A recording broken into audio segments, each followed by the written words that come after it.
नमस्कार। पॉलिटिक्स में आप सबों का स्वागत है और आज हम पॉलिटिक्स में दो मुद्दों पर हम बात करने जा रहे हैं। पहला मुद्दा है उपेंद्र कुशवाहा का जदयू के अंदर जो नेतृत्व को लेकर खींचतान चल रहा है। ऐसे समय में निशांत को राजनीति में लाने की बात कर संदेश क्या देना चाहते हैं और चर्चा होगी तेजस्वी के सासाराम यात्रा की, जहां उनके मंच पर बनारस में बिहार की एक 17 वर्षीय बेटी की हुई संदिग्ध मौत मामले में जिस तरीके का यूपी पुलिस का रवैया रहा, उस पर मंच से सीधे तौर पर हमला। इसका मतलब क्या है? दो महत्वपूर्ण राजनीतिक ये घटनाक्रम है और दोनों घटनाक्रम कहीं न कहीं एक दूसरे से जुड़ा हुआ भी है। लेकिन हम शुरुआत उपेंद्र कुशवाहा के आज के उस बयान की करने जा रहे हैं जिस बयान में सबसे ज्यादा ताली बजा है।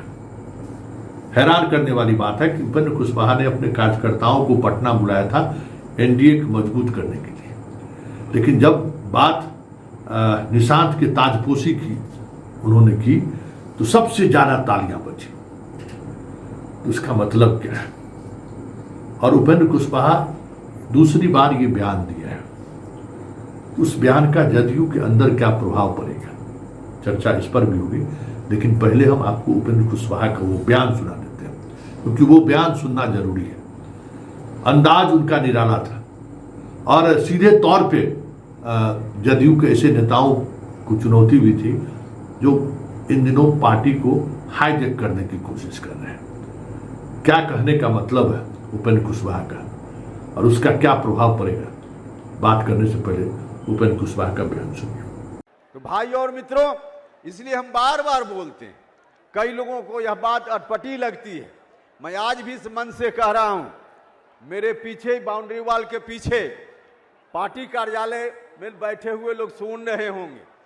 मैं कहना चाहता हूं, उत्तराधिकारी उसी विरासत का होना चाहिए जिस पार्टी को कोई भी आगे बढ़ाना चाहता है। और समय रहते अगर नहीं तय होगा तो शोषित समाज दल जिस रूप में समाप्त हुआ, नुकसान उस रूप में भी हो सकता है। तो भाई और मित्रों, इसलिए हम बार बार बोलते हैं, कई लोगों को यह बात अटपटी लगती है। मैं आज भी इस मन से कह रहा हूं, मेरे पीछे बाउंड्री वॉल के पीछे पार्टी कार्यालय में बैठे हुए लोग सुन रहे होंगे। मैं कहना चाहता हूं, उत्तराधिकारी उसी विरासत का होना चाहिए जिस पार्टी को कोई भी आगे बढ़ाना चाहता है। और समय रहते अगर नहीं तय होगा तो शोषित समाज दल जिस रूप में समाप्त हुआ, नुकसान उस रूप में भी हो सकता है। तो आपने सुन लिया उपेंद्र कुशवाहा का बयान। मतलब सीधे तौर पर पीछे जदयू का दफ्तर है और समान मतलब विरासत में किसको विरासत मिलनी चाहिए, और अगर उसको विरासत नहीं मिली तो फिर जो पुरानी पार्टियों का हश्र हुआ है वही हश्र इनका भी होता है।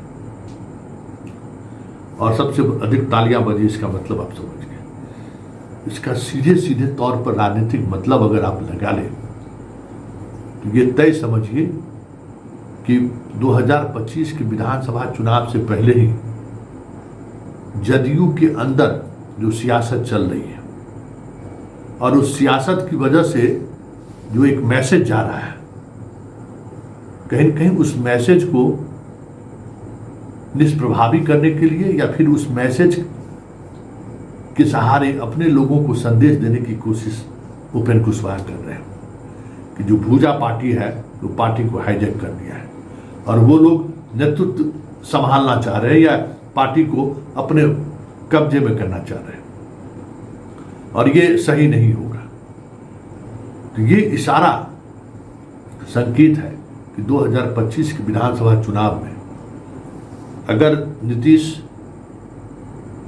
को लेकर जो बीजेपी की बात सामने आ रही है, जब या बीजेपी जिस तरीके से नीतीश कुमार को हाशिए पर पहुंचाने की कोशिश में लगा हुआ है, पूरी तौर पर प्रचार कैंपेन से लेके सब कुछ जिस अंदाज में पीएम मोदी को फोकस करके इन दिनों कार्यक्रम चल रहा है, संकेत साफ है कि उपेंद्र कुशवाहा ने अपने लोगों को कह दिया कि खेला हो गए। बात भले उपेंद्र कुशवाहा अपने पूरे भाषण में सेल्फ गोल करने से बचने की सलाह दी तमाम गठबंधन दलों को, एनडीए के लोगों को कहा कि लोकसभा चुनाव की तरह सेल्फ गोल मत कीजिए, सब लोग साथ रहिए अपनी पूरी भाषण में। लेकिन ये बात कह के कहिए कि वो कुशवाहा और लव और कुश का जो रिश्ता है ना, उस रिश्ते के मर्म को उन्होंने छेड़ दिया है।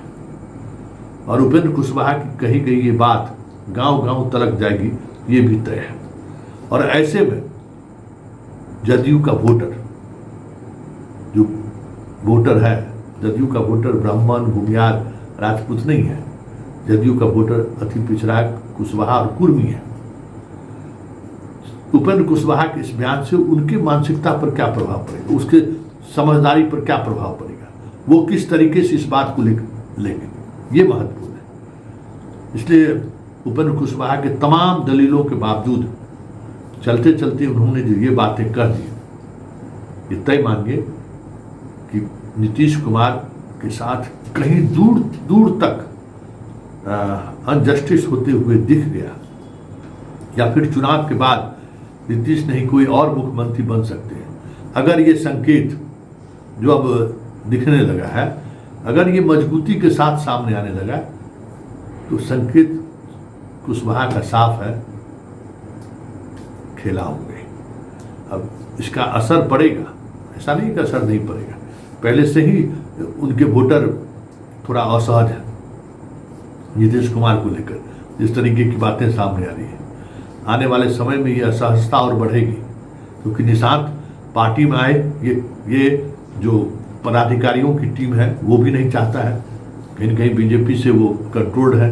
और जो जिसको भूजा पार्टी कहते हैं, वो भूजा पार्टी भी नहीं चाहता है। बीच में संजय झा का बयान आया भी, लेकिन कल उन्होंने एक चैनल के कार्यक्रम में कह दिया कि इसकी कोई जरूरत नहीं है, नीतीश स्वस्थ है। तो ये नीतीश स्वस्थ होने की बात जिस तरीके से कही जा रही है और जिस अंदाज में उपेंद्र कुशवाहा ने बात रखी है, ये तय मानिए कि 2025 का विधानसभा चुनाव बीजेपी के लिए बहुत आसान नहीं होगा। चलिए अब बात तेजस्वी की आज सासाराम यात्रा करते हैं। सासाराम में आज जिस तरीके से मंच पर उन्होंने उस पिता की मां को बिठाकर भाषण दिया और जिस अंदाज में उन्होंने भाषण दिया, संदेश साफ है कि कुशवाहा की बेटी के साथ न्याय नहीं मिला है। ऐसी जगह पर न्याय नहीं मिला है जहां मोदी सरकार में, मोदी की सरकार है, मोदी का कॉन्स्टिट्यूंसी है, बीजेपी का गवर्नमेंट है और कानून की राज की बात करने वाले योगी वहां के मुख्यमंत्री है। मसला जो भी हो, लेकिन संकेत जिस तरीके से तेजस्वी ने दिया है, तो मगध का जो कुशवाहा औरंगाबाद लोकसभा चुनाव के बाद जिस तरीके से टिकट वितरण को देखते हुए आरजेडी की तरफ मुखातिब हुआ था, यह मंच से कही गई बात कुछ उसी राजनीति को आगे बढ़ाने की है कि कुशवाहा जिस तरीके से लोकसभा चुनाव में आरजेडी के साथ टिकट देने की वजह से ही सही ज़्यादा से ज़्यादा लोग वोटर आए, उस वोटर को बनाए रखने के लिए कहीं न कहीं तेजस्वी ने आज ये दाव खेला है। क्या है वो दाव, जरा सुनिए और समझिए कि आज की पॉलिटिक्स में किस तरीके से चीज़ें बदल रही हैं। चलिए इस आज की इतना ही, फिलहाल इजाज़त दीजिए, लेकिन इजाज़त देने के साथ साथ जरा तेजस्वी का वो बयान भी सुन लीजिए। चलिए नमस्कार, पॉलिटिकल अपडेट के साथ फिलहाल इजाज़त दीजिए। देखा क्या ये मां नहीं है, क्या इनके आंसू नहीं है? प्रधानमंत्री आपके क्षेत्र में ये हत्या हुआ, कांड हुआ, कौन न्याय दिलाएगा? बनारस का सांसद कौन है? क्या उनको पता भी है कि ऐसा हुआ है कुशवाहा समाज की बेटी के साथ? ना, काहे पता होगा? आएंगे यहाँ खाली वोट लेने के लिए, लोगों